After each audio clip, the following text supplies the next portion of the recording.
Good morning. This is Janice with Capacity, and I'm joined today by Laurel Alkire, the Executive Director of Senior Services of Wichita. How are you this morning?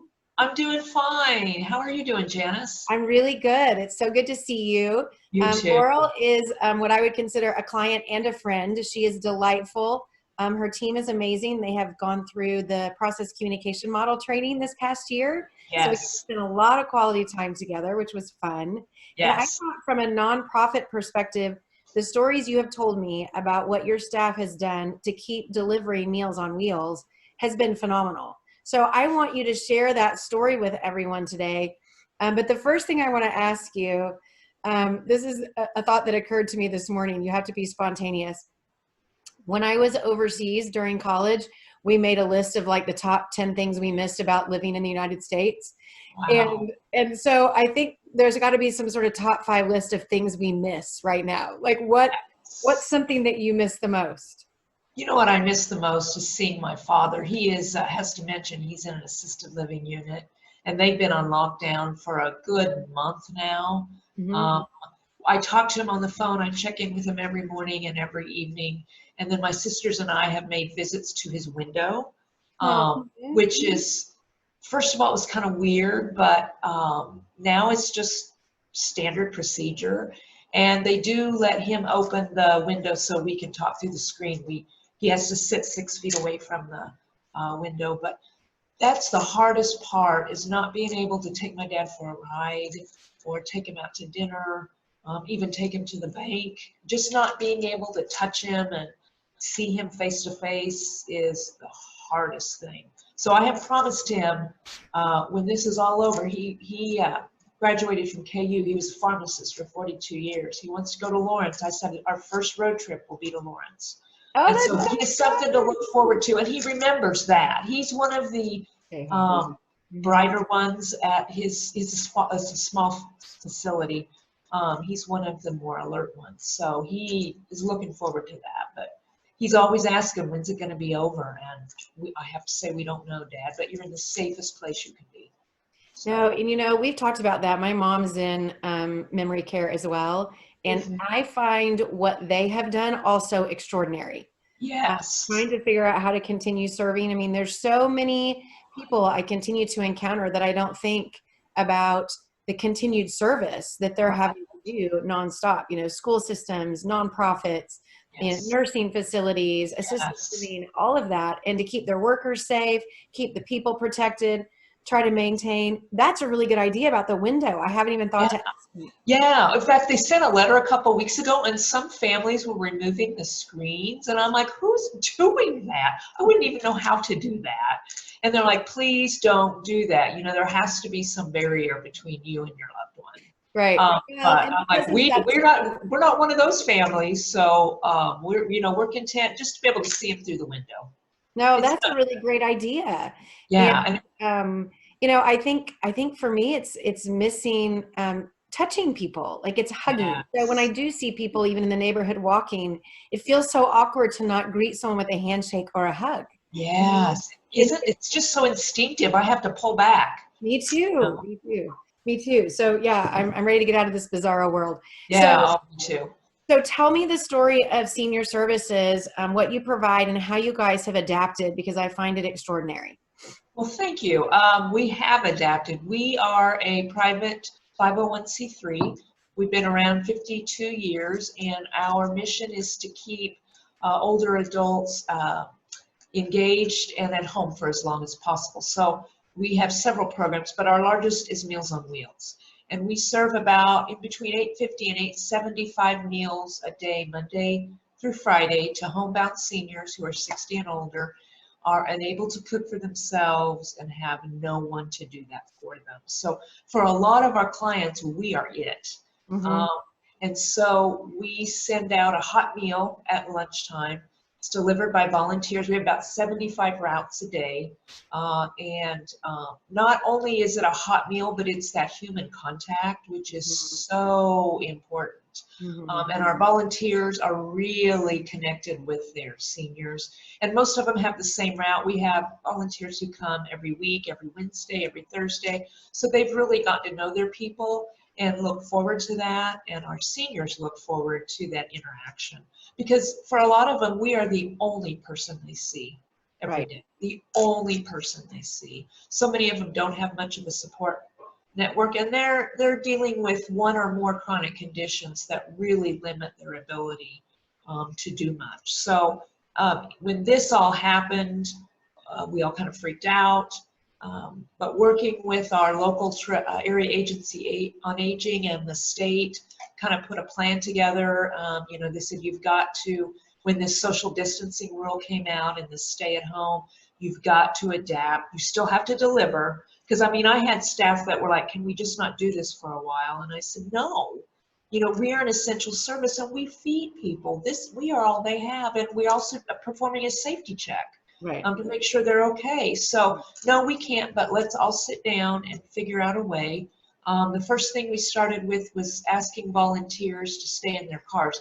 At any one time at 10 a.m. in the morning, you'll have 50 or 60 volunteers in that volunteer area in line waiting to pick up their routes. And we couldn't do that anymore. So they now stay in their cars, and we have runners who just work the parking lot outside the door, find out what route they are. They place a little index card in the windshield that says route number 150.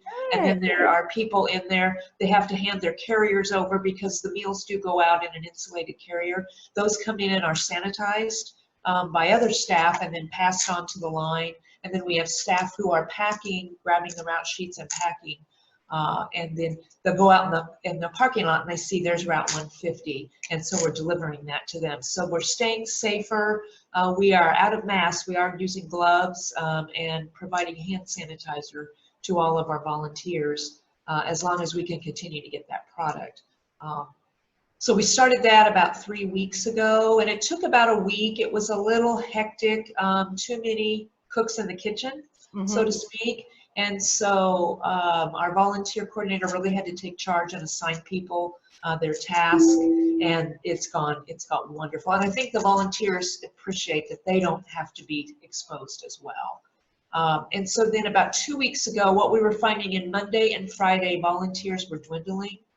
A lot of our older volunteers have stepped back, understandably, but we have been blessed with people wanting to come in and volunteer. Lots of teachers and other people who are not working at the moment or have the time can take an hour or so at lunchtime to help deliver. So many volunteers that we've had to turn people away at this point because we do perform a background check, and there's an application and there's reference checking, and that's a very important part of the process. If you're sending somebody into a vulnerable adult's home, we have to make sure that everybody's safe. So, but we know that teachers and other professions that are reaching out have already passed a background check due to their jobs. So those are expedited.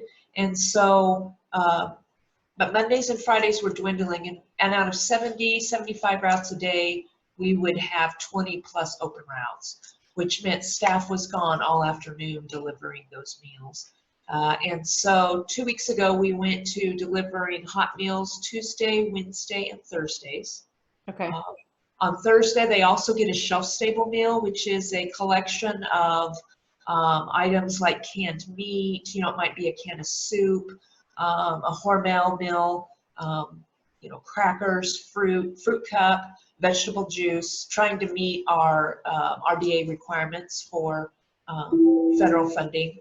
And getting those on Thursday to eat on Friday. And then during the March and into early April, we delivered about 11 to a dozen shelf-stable meals to add to the 2 that they get every fall in case of an emergency. Okay. So we're asking them to use those on Mondays. And it's gone very well. And then a lot of the Friday and Monday volunteers have stepped into Tuesday, Wednesday, Thursday. So there are days when there are no open routes. We're still checking on them. You know, we still have some presence there. The other thing that we also instituted is the 6-foot rule. So we are now providing plastic bags with their routes, and they will place the hot meal. They also get a cold sack with milk or fruit or anything that isn't hot. And then any shelf-stable meals in a plastic bag, tie it, put it on the doorknob, knock, and then step away. We still want to see them and make sure that they're all right, or find out if they need something, but we really have to respect that 6-foot rule. And I know it's been hard, especially for the clients who want a little more close contact, but we have to explain to them, we're trying to keep you safe as well as the volunteers safe, and this is how it is. So it's been a little bit of a learning curve, but Janice, I think it's working wonderfully.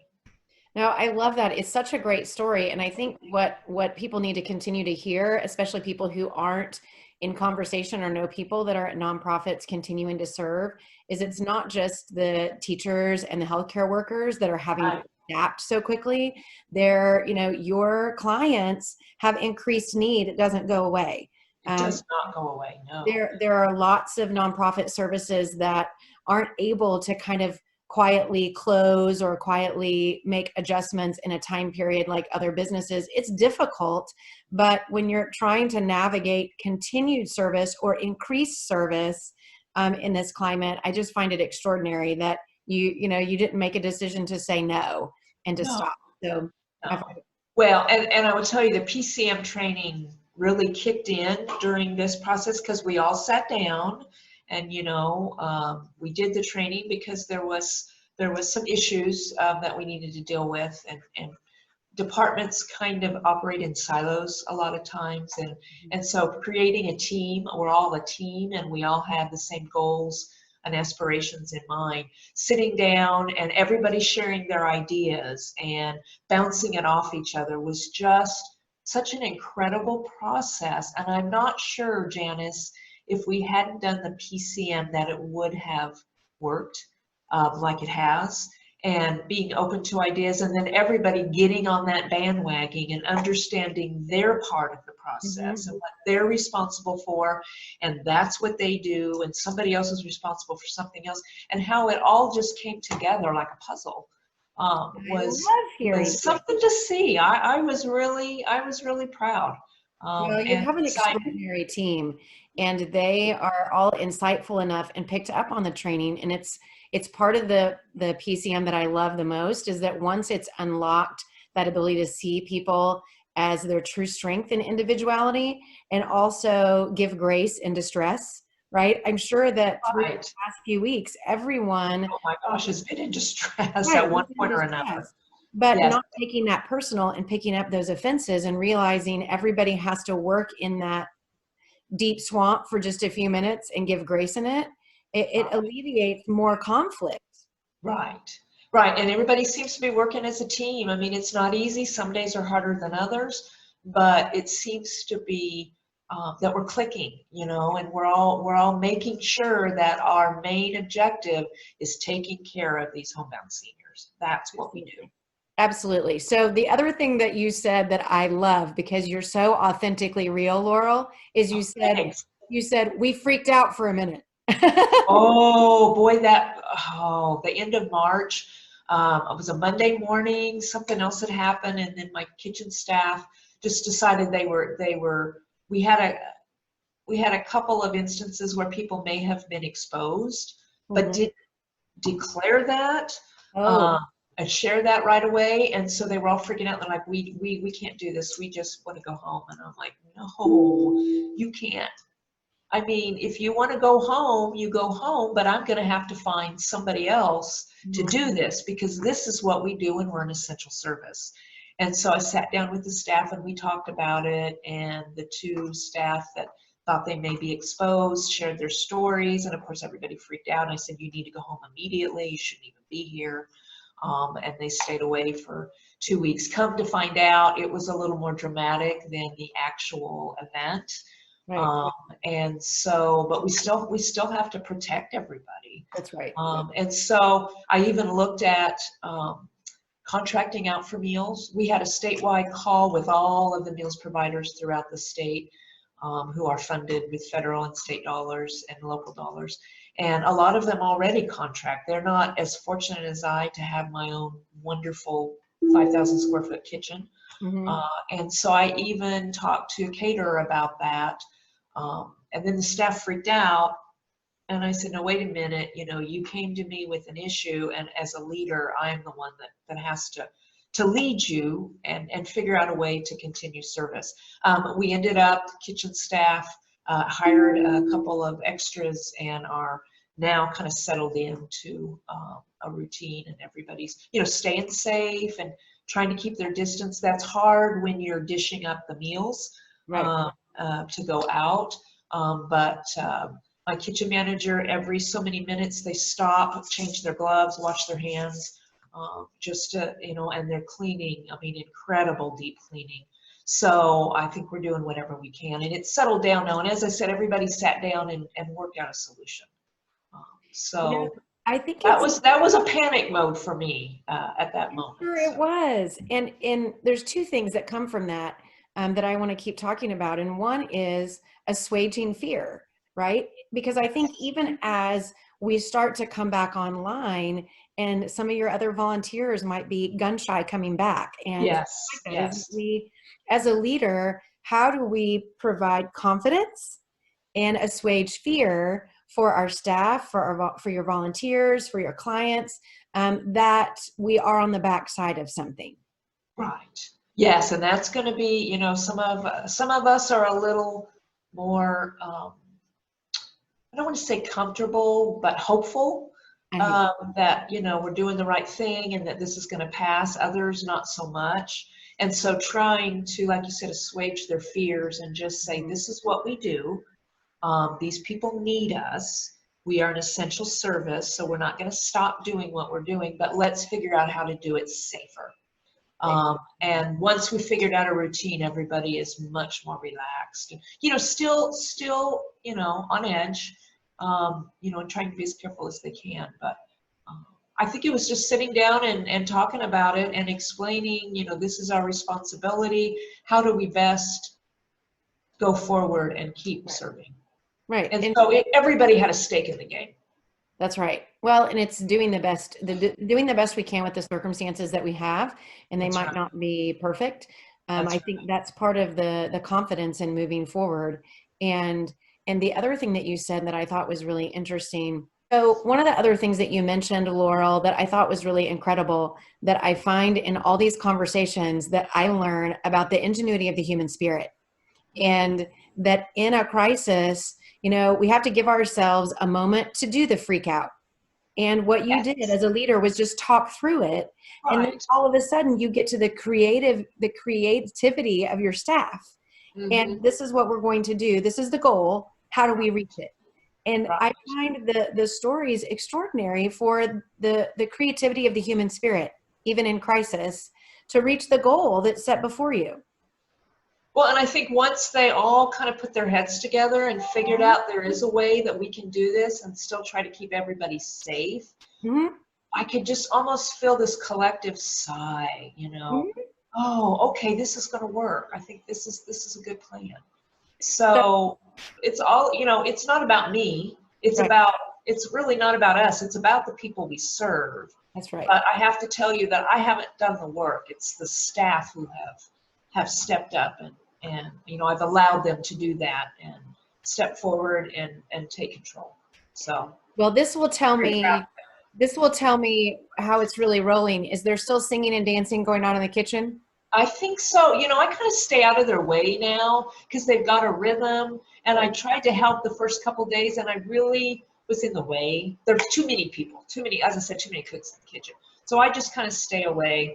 And as you know, our offices, uh-oh, did I lose you? No, I'm here. Okay, I can't see you. What do I do? I must have gotten out. Here, let me go here. There we go. I accidentally hit my control. I can't remember what was I saying, Janice? Too many cooks in the kitchen. Too many cooks in the kitchen, so I just kind of step away. As you know, our office is upstairs in administration. We're spaced out here. We have a lot of space between us, so I try not to get in the way and in the same mode, protect myself. And the staff are all trying to do the same. I need to mention that I also have other programs. Senior employment program that works with people 55 and older to find jobs is still working. They're doing all their work by phone or by email. As you know, a lot of the older ones are being laid off. Not a Right. lot of jobs right now, but a lot of what we do in that program is confidence building. And I think Sherry and her crew do a great job of that. And so they're still working and doing as much as they can, without person-to-person contact. My senior centers, I have 4 closed down almost a month ago, but still keeping them on, engaging their clients through education, whether it's online or through the mail, because a lot of we have about between 3,000 and 4,000 senior center members, don't have technology, don't have access to it. So those, they're doing phone calling, and then we're doing things like creating a YouTube channel where they can film crafts and classes and things they can share with those that can access it. And so keeping them engaged as well has been important. And then my roving pantry program, we're still grocery shopping for people 60 and older at Dillon's at 5 and 6 a.m. So we get in when the trucks have just been there, and we have told the clients that we may have to substitute items or they may not get things, but we've been pretty fortunate on certain days to get that. And that program is seeing more and more people in need of that. So right now, all my 37 staff are still working. We're still working and engaged and doing what we can. And so I'm pretty proud of that. That's really exciting. The other thing that I want to touch on as a leader that you said when you were talking about too many cooks in the kitchen is that as a leader, you paved a path, kept their eye on the goal, and then you got out of their way. Right. Allowed them to do what they are good at and what you've hired them to do. And I find that an extraordinary point that I wanted to hit on. As a leader, you didn't try to micromanage or tell them how to do it. You just kept your eye on the prize, so they didn't lose focus, but you got out of their way. Right, right. Because they're the experts at that, not me. And they know what needs to be done and figured out how to do it in a new way. And they don't need me in the way. They're doing a wonderful job day in and day out. Well, that's a testimony to the staff that you've placed around you, which I, again, admire all of them. You've built a great team. And it does not surprise me that they all collectively came together and did it in 5 seconds. Yes, yes. Well, and as you know, so many of us are long timers. My social service director, I think, is going on 42 years here. And our roving pantry coordinator has been the only coordinator since the late 70s, and she's still going strong. So there's a lot of institutional knowledge that still exists, and a history, and there's been other challenges. In 2014, we had a fire in our kitchen and had to close it down for 4 months, and figuring out that was, oh my gosh, we learned so much in that process. So just that work history and their knowledge and their expertise has really come in handy in this situation. Right. It doesn't rock the boat. No, it's valuable. That's right. There's confidence that you're going to get through whatever gets thrown at you. Yes. So I appreciate you adding that. So tell me, Laurel, before we close, what is your silver lining? What is your on the bright side in all of this for you personally and professionally? Professionally, it's just that what we've talked about today, that we've been able to work through it. We freaked out a little bit, but we got through that, and we figured out a way to continue to serve our most needy citizens in a wonderful way, and that our volunteers are fabulous. I think we're going to get some regulars out of all this when it's over. So we have been blessed with that. Personally, just being able to continue to do things like Zoom tonight. My girlfriends and I, we're going to do a Zoom party and drink margaritas, and because we keep saying, on Facebook and texting, can't wait till we can all get together on. This group has been together since high school, 40 years.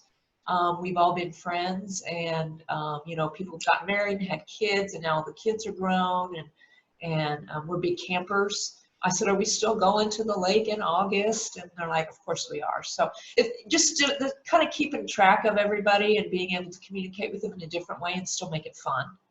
I think personally that's one thing that I really look forward to. I know, I appreciate that about you because you're an extrovert like me. We're people. And so the fact that we're being, put in a cage, so to speak, Yeah, has yeah. been a real challenge. But I really thank you for your time today. I thank you. I congratulate you for the extraordinary work you and your team are doing for seniors. And I know that you're going to have a rush on your senior centers too whenever this opens back Oh up boy, for no that kidding. togetherness. So I applaud you. I thank you for your time. This is Janice with Capacity and Laurel Alkire with Senior Services. Thank you for Thank joining. you, Janice. You're cool. Stay well.